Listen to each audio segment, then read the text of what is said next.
organized by Deepshikha Kala Sansthan and University of Technology.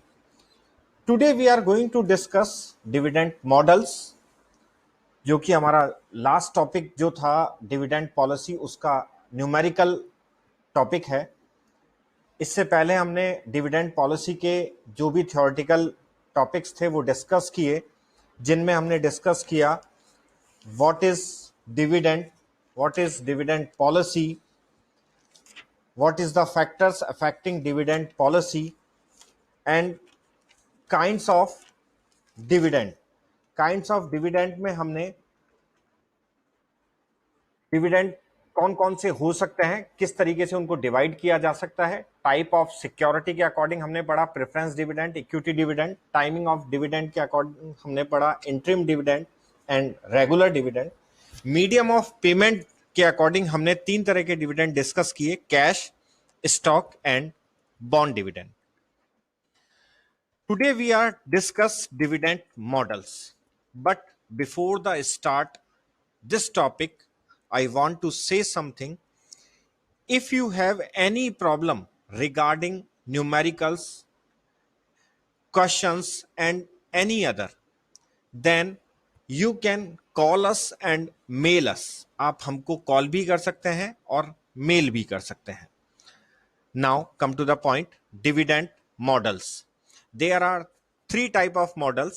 The first one is Walter model, second one is Gordon model and third one is Modi, Gilani and Miller model. सबसे पहले हम discuss करते हैं Walter model. What is Walter model, क्या है Walter model में? The dividend policy of A firm is based on the relationship between the internal rate of return earned by it. Company ने अपने जो भी इन्वेस्टमेंट किए हुए हैं उससे उसकी रेट ऑफ रिटर्न क्या है, and the cost of capital और required rate of return. Company की कॉस्ट ऑफ कैपिटल और रिक्वायर्ड रेट ऑफ रिटर्न क्या है। तो इंटरनल रेट ऑफ रिटर्न और रिक्वायर्ड रेट ऑफ रिटर्न के बीच में हमको रिलेशनशिप निकालना है वॉल्टर मॉडल में। A firm should retain its earning if the return on investment exceed. यहां पर ध्यान में ये रखना है, देखिए यदि कंपनी के इन्वेस्टमेंट पर कंपनी की रिटर्न ज्यादा है तो कंपनी क्या करेगी, अपनी जो भी अर्निंग्स है उसको रिटेन करके रखेगी, as a dividend share holders में डिस्ट्रीब्यूट नहीं करेगी। यदि कंपनी की रिटर्न ऑन इन्वेस्टमेंट ज्यादा है तो the cost of capital and in the opposite case, और यदि इसको जस्ट अपोजिट कर दिया जाए, that means cost of capital ज्यादा है रिटर्न ऑन इन्वेस्टमेंट से, then it should distribute its earnings to the share holders. तो अपना मैक्सिमम अर्निंग्स कंपनी क्या करेगी, अपने शेयर होल्डर्स में डिस्ट्रीब्यूट कर देगी। वॉल्टर मॉडल में जो भी फर्म्स हैं उनको 3 कैटेगरी में डिवाइड किया जा सकता है। The first one is growth firm. Growth firm में क्या होता है, when are is more than K, जहां पर R rate of return cost of capital से ज्यादा है।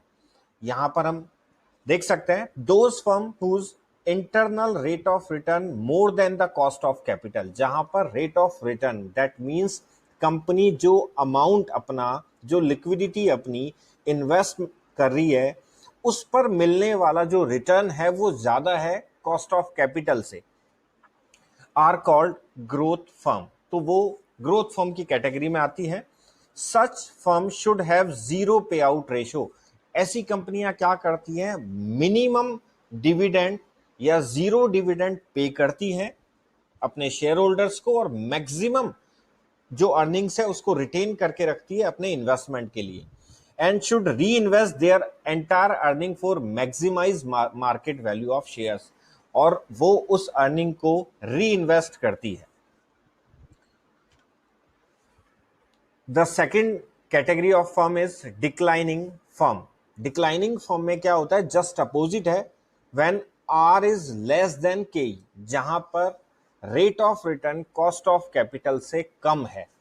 Those firm whose firm internal rate of return is less then cost of capital, जहां पर कंपनी की कॉस्ट ऑफ कैपिटल ज्यादा है रेट ऑफ रिटर्न से, ध्यान रखिएगा, are called declining firm. Such firm do not have profitable investment opportunities. इन firms के पास इन्वेस्टमेंट, प्रॉफिटेबल इन्वेस्टमेंट की अपॉर्चुनिटी कम होती है टू इन्वेस्ट देयर अर्निंग्स, अपनी अर्निंग्स को इन्वेस्ट करने के लिए. तो ऐसी फर्म क्या करेंगी? Such firm should better distribute the earning profit, entire profit 100% pay out ratio. तो ऐसी कंपनियां जिनके पास प्रॉफिटेबल इन्वेस्टमेंट अपॉर्चुनिटीज नहीं है, तो वो कंपनीज अपनी जो प्रॉफिट है, कंपनी की जो अर्निंग्स है, उसका 100% एज ए डिविडेंड अपने शेयर होल्डर्स को दे देती है. The second kind of firm is normal firm when R is equal to K, जहां R rate of return और cost of capital दोनों बराबर है. Those firm whose internal rate of return is equal to the cost of capital, जहां R rate of return cost of capital के बराबर है, are called normal firms. In such firms the dividend policy does not affect the market value of shares. ऐसी firms में dividend policy share की market value को effect नहीं करती है. यहां पर समझाया गया है, if R is more than के, the dividend pay out ratio should be 0 और रिटेंशन 100% प्रॉफिट होगा. रिटेन करके रखेंगे आप सारे प्रॉफिट का, पे आउट रेशियो 0 होगा. If R is less than के, the dividend pay out ratio should be 100%, तो डिविडेंड पे आउट रेशियो 100% हो जाएगा. And the firm should not retain any profit, company अपने पास प्रॉफिट को रिटेन करके नहीं रखेगी. इफ आर इक्वल देन के, the dividend is irrelevant and dividend policy will not effect the market value of shares, जो कि अभी हमने डिस्कस किया. तो what is the formula of Walter model? Walter model में कैलकुलेशन का क्या फॉर्मूला है?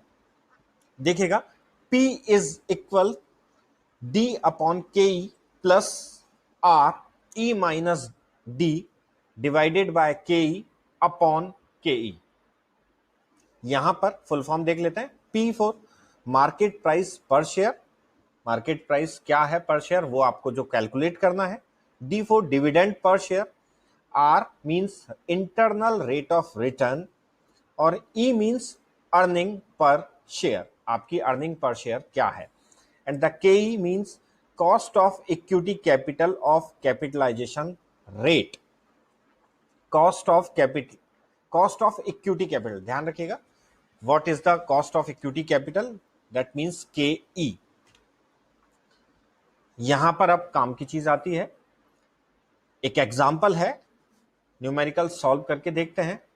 The details regarding X limited are R equal 12%, KE equal 10% and E earning per share is 50 rupees. देखिए यहां पर क्या है, R rate of return है 12% and KE cost of equity capital है 10%. तो ये जो X लिमिटेड है ये कौन सी कैटेगरी की फर्म हुई? ग्रोथ फर्म, डिक्लाइन फर्म और नॉर्मल फर्म. देखिए R is more than KE, R 12% है और KE 10% है, तो R is more than KE, that means X limited is a growth firm. ये ग्रोथ फर्म है. यदि इसको हम चेंज करके कर देते R is 10%, KE is also 10%, तो ये हो जाती है नॉर्मल फर्म, क्योंकि R is equal to KE. और इफ यदि हम इसमें चेंजेस कर दें, R को कर दें 8% और KE रहने दें 10%, तो यहां पर ये डिक्लाइन फर्म हो जाएगी. ठीक है, अब अकॉर्डिंग टू दिस एग्जांपल देखते हैं आगे. Compute the value of an equity share, equity share की वैल्यू निकालनी है आपको, P कैलकुलेट करना है. Applying Walter formula when dividend pay out ratio, dividend pay out ratio की कुछ कैटेगरीज दी हुई हैं आपको. फर्स्ट कैटेगरी में यदि डिविडेंड पे आउट रेशियो 0 है, then 20%, then 40%, then 80% और then 100%. आप डिविडेंड पे आउट रेशियो को 0 से ले जा रहे हैं 100% तक, तो जो वैल्यू ऑफ शेयर्स हैं उन पर इसका क्या इफेक्ट होगा ये हम देखते हैं according to Walter model. First of all first of all हम इसका फॉर्मूला देखते हैं, D upon K E plus R E minus D divided by की upon K E. First category में रख के देखते हैं, when dividend pay out ratio is 0%, यदि 0% है पे आउट रेशियो तो उस कंडीशन में क्या होगा, P is equal D dividend pay out ratio जो आपको कहा जा रहा है 0% है, 0 divided by K E cost of capital जो कि कहा गया है 10%, तो 10% ऑफ 1 का 10% आपको कैलकुलेट करना है, that is 0.10 plus R rate of return जो कि है 12%, also 12% of 1 is 0.12। E earning per share यहां पर दिया हुआ है 50, तो हमने 50 कर दिया, माइनस डी जो कि डिविडेंड पे आउट रेशियो है is 0 divided by K E 0.10 divide 0.10 के ई ऑल्सो इक्वल किया। हम देखते हैं यदि इस फॉर्मूले के अकॉर्डिंग हम क्वेश्चन को सॉल्व करते हैं, you can use your calculator and mobile phones calculator. यदि आप इसको सॉल्व करेंगे तो आप देखेंगे the value of share is 600 rupees 600, तो यहां पर जो इक्विटी शेयर की जो वैल्यू है that is 600 rupees. According to next category, when dividend pay out ratio is 20%, यदि डिविडेंड पे आउट रेशियो को बढ़ाकर 20% कर दिया जाए, देन P इक्वल, वापस से हम वही फॉर्मूला यूज में लेंगे और फॉर्मूले के अकॉर्डिंग हम सेटअप करेंगे। यहां पर अब बदल गया आपका D dividend pay out ratio जो कि है 20%, तो अर्निंग पर शेयर जो कि है 50 उसका 20% यदि डिविडेंड पे आउट ले लेते हैं हम, दैट इज 10, तो ये होगा 20% ऑफ 50 इज 10 डिवाइडेड बाय के वो सेम है, आर वो भी सेम है, 50 earning per share minus D जो कि यहां पर हो गया है 10 divided by 0.10 and also divide by 0.10। यदि इस इक्वेशन को आप सॉल्व करते हैं तो द आंसर इज 580। तो यदि डिविडेंड पे आउट रेशियो को आप 20% तक ले जाते हैं तो आपका इक्विटी शेयर का जो वैल्यू है वो हो जाएगी 580 rupees. Next third category, when dividend pay out ratio is 40%, again हम अकॉर्डिंग टू फॉर्मूला सेट करते हैं कंटेंट को। यहां पर जो डी है दैट इज 40% ऑफ 50, यदि 50 रुपीज का 40% हम कैलकुलेट करते हैं तो दैट इज 20। बाकी की सारी चीजें सेम रहने वाली हैं। तो यदि इस इक्वेशन के अकॉर्डिंग आप क्वेश्चन को सॉल्व करेंगे तो यहां पर जो इक्विटी शेयर की वैल्यू है दैट इज 560 रुपए होगी। देख लीजिए आप कंटिन्यूस, यदि हम डिविडेंड पे आउट रेशियो को बढ़ाते जा रहे हैं, 0 पर मोर देन था 600, आफ्टर 0 हमने कैलकुलेट किया 20% से तो 580 रह गया, 40% से हमने कैलकुलेट किया तो 560, आफ्टर दैट देखते हैं when dividend pay out ratio is 80%, यदि डिविडेंड पे आउट रेशियो को हम 80% कर देते हैं तो जो डी निकलेगा दैट इज 40। 50 का 80% हमने कैलकुलेट किया है और after the solve the equation the amount will be receive rupees 520, 520 रुपए। तो 80% से जो वैल्यू है शेयर की वो है 520 रुपए। Next and last, when dividend pay out ratio is 100%, यदि आप डिविडेंड पे आउट रेशियो को 100% कर देते हैं तो जो आपका डी है दैट इज 50, 100% ऑफ 50, और after the calculation of equation the amount is 500 rupees. Equity share की जो वैल्यू है वो 500 रुपए रह जाएगी। तो हम यहां पर कंक्लूजन में कह सकते हैं X limited is a growth firm, जो कि मैंने अभी बता दिया था आपको।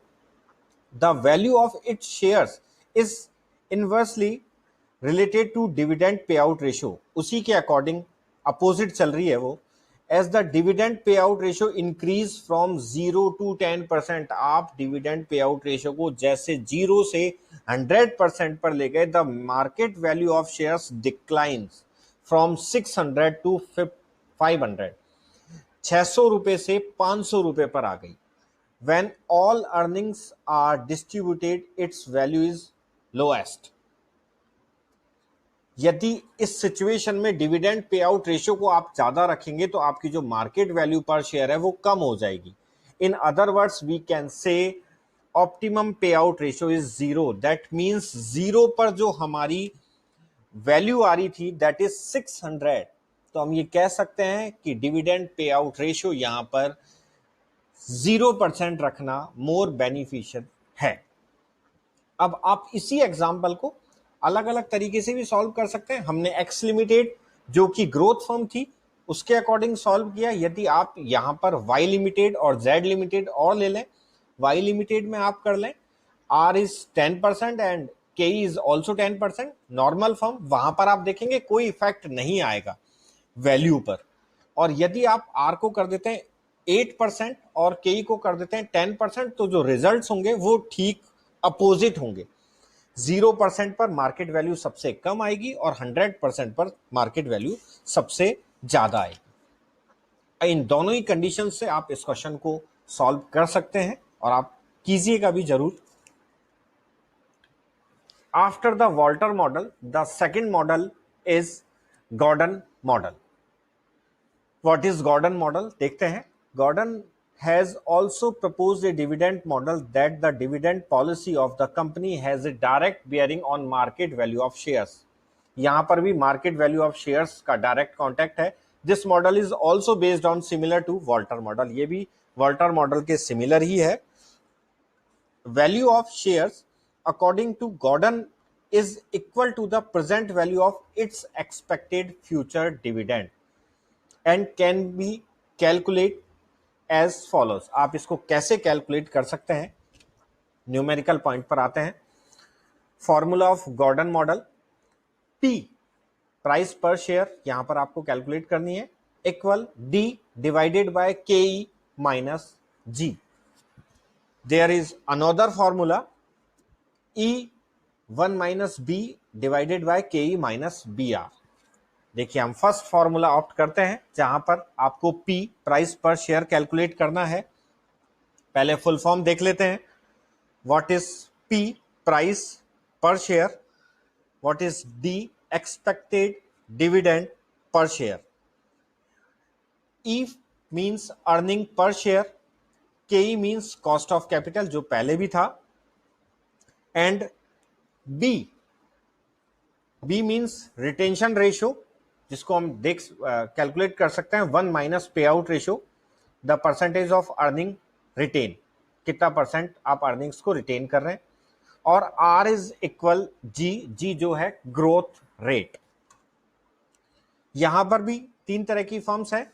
Growth firm when are is more than के, the price per share decrease as the dividend pay out ratio decrease. Thus, growth firm should distribute smaller dividend and should retain maximum earnings. Normal firm, when R is equal to K, the price per share remains unchanged and is not affected by dividend policy. Thus, for a normal firm, there is no optimum dividend payout. वही है same, यदि normal firm में जो भी है वो value of equity shares को effect नहीं करेगी, डिविडेंड पॉलिसी इसका मतलब यहां पर इफेक्ट नहीं करती है market price of equity shares को। डिक्लाइन फर्म जहां पर आर इज स्मॉल देन के, the price per share increase as the dividend pay out ratio increase. Thus, the shareholders of decline firm stand to gain if the firm distribute its earnings for such firm, the optimum payout ratio would be 100%। यहां पर optimum जो पे out ratio है वो 100% होगा, same as Walter model. यहां भी हम एक क्वेश्चन सॉल्व करके देख लेते हैं।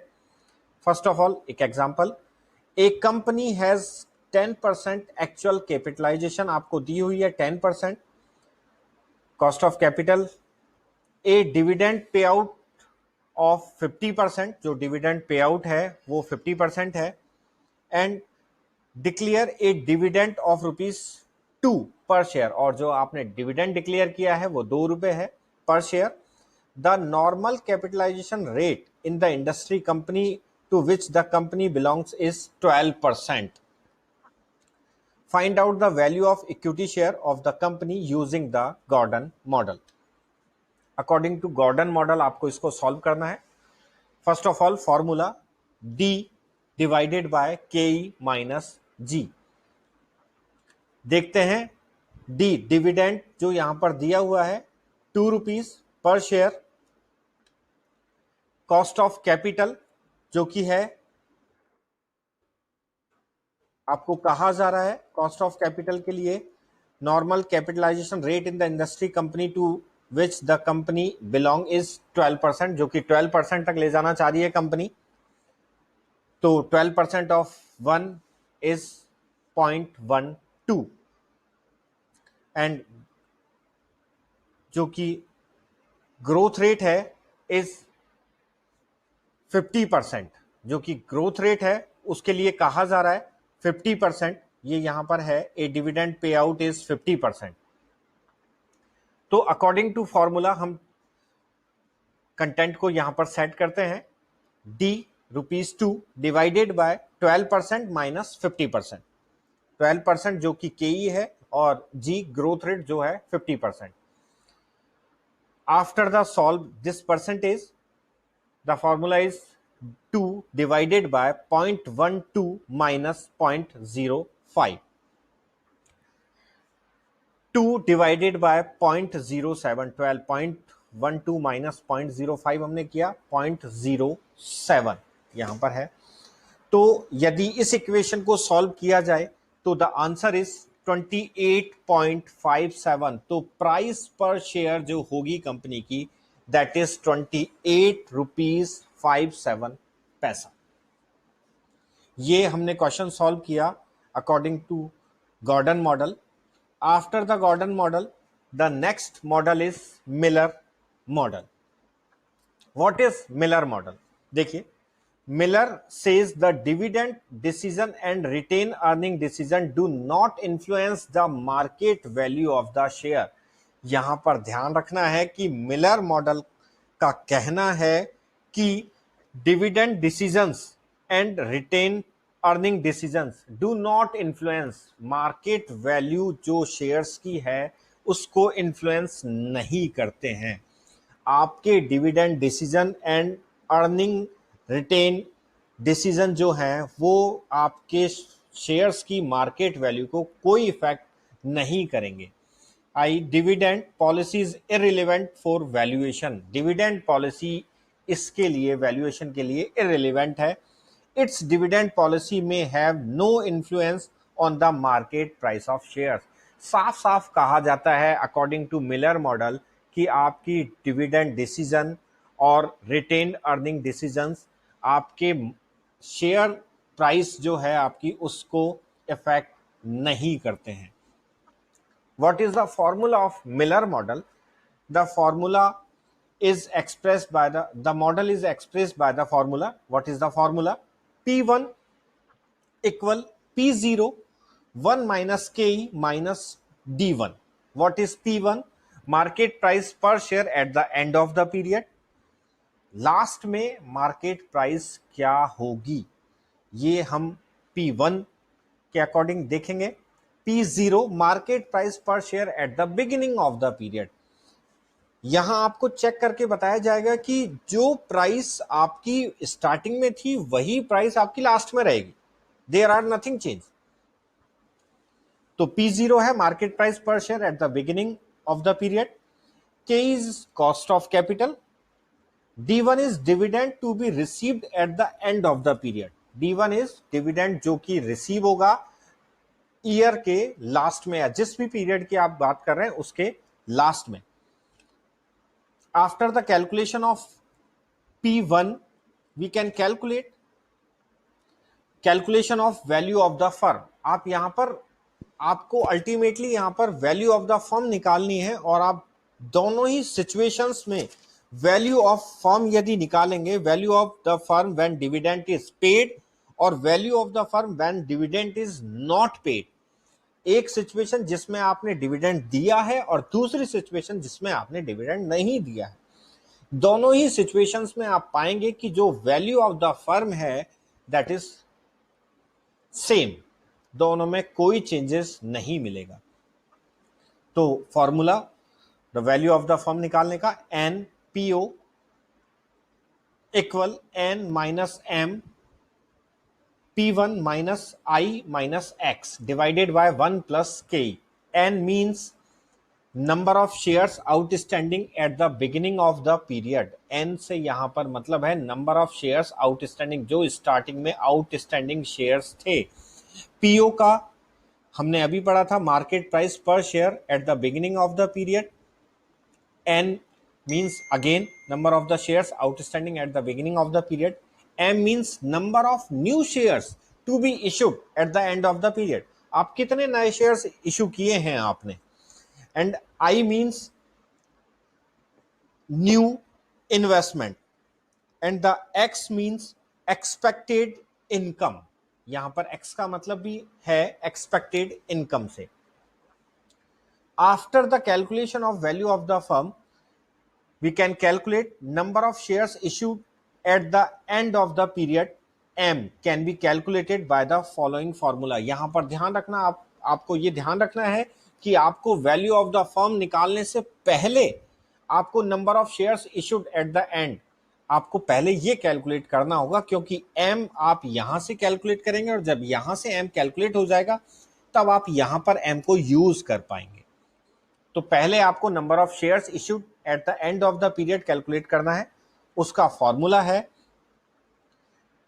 M is equal I minus X minus N D1 divided by P1। बाकी के सारी फुल फॉर्म आप ऊपर देख चुके हैं। The new one is D1 dividend to be paid at the end of the period. D1 से यहां मतलब है dividend to be paid at the end of the period, कि आपने कितना डिविडेंड पे किया है ईयर के पीरियड के लास्ट में। तो आप मिलर मॉडल के भी कुछ क्वेश्चन सॉल्व कर सकते हैं। तो आप तीनों जो हमारे मॉडल हैं, मिलर मॉडल, गॉर्डन मॉडल और वॉल्टर मॉडल, आप तीनों ही तरह से तीनों ही मॉडल्स के अकॉर्डिंग क्वेश्चन को सॉल्व कर सकते हैं। और यदि आपको कोई प्रॉब्लम है कहीं भी तो आप हमको कॉल कर सकते हैं, हमको मेल कर सकते हैं, अपनी प्रॉब्लम हमारे साथ शेयर कर सकते हैं। तो थैंक यू सो मच। मिलते हैं हमारे नेक्स्ट टॉपिक, नए टॉपिक के साथ हमारी नेक्स्ट क्लास में। Thank you.